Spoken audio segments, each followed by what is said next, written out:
Welcome back to the Psychology of Intimacy. I'm Dr. Rodgir Cohen. This is episode 9 of 14, Vulnerability, Shame, and the Risk of Being Known.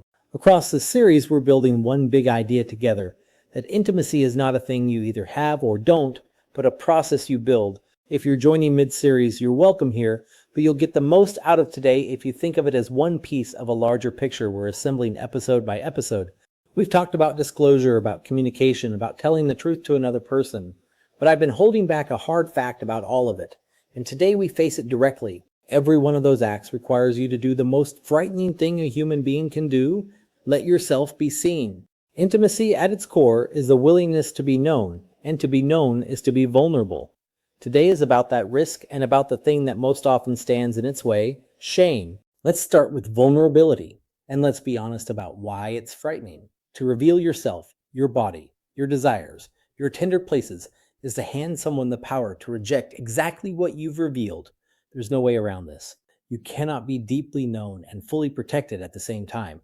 Intimacy asks you to lower the shield, and lowering the shield is, by definition, dangerous. This is why even people who badly want closeness can find themselves flinching from it. The flinch isn't weakness. It's the body recognizing a real risk, now shame, which is vulnerability's great enemy. I want to draw a distinction that matters enormously. Guilt says, I did something bad. Shame says, I am bad. Guilt is about an action. Shame is about the self. And shame's whole strategy is concealment. It whispers that if people saw the real you, your real body, your real desires, your real history, they would turn away. So shame counsels hiding. And hiding is the precise opposite of intimacy. You cannot be known and hidden at the same time.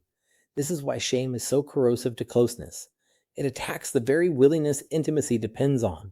Shame attaches itself to specific things, and in the realm of intimacy it tends to gather around a few, around the body image, and the fear that you are not desirable enough to be seen, around desire itself, the fear that what you want is strange, wrong, too much, or not enough.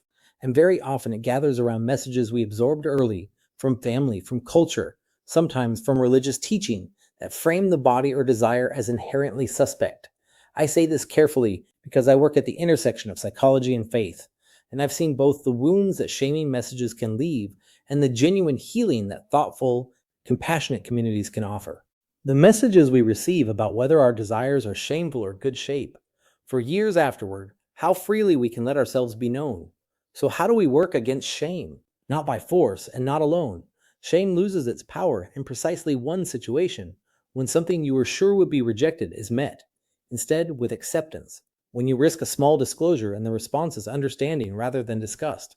Notice that this is our loop from episode 2, doing its deepest work. Each time a vulnerable truth is met with care, shame's prediction is disproven, and a little more of you becomes safe to show. Sexual self-esteem, the quiet sense that you are acceptable as a sexual person, is built this way in the presence of someone who receives you well. So here is your takeaway, and I offer it gently. Intimacy will always ask you to be vulnerable, and shame will always try to talk you out of it by insisting you'll be rejected. The antidote isn't to feel braver, it's to risk small truths in safe places and let yourself be received.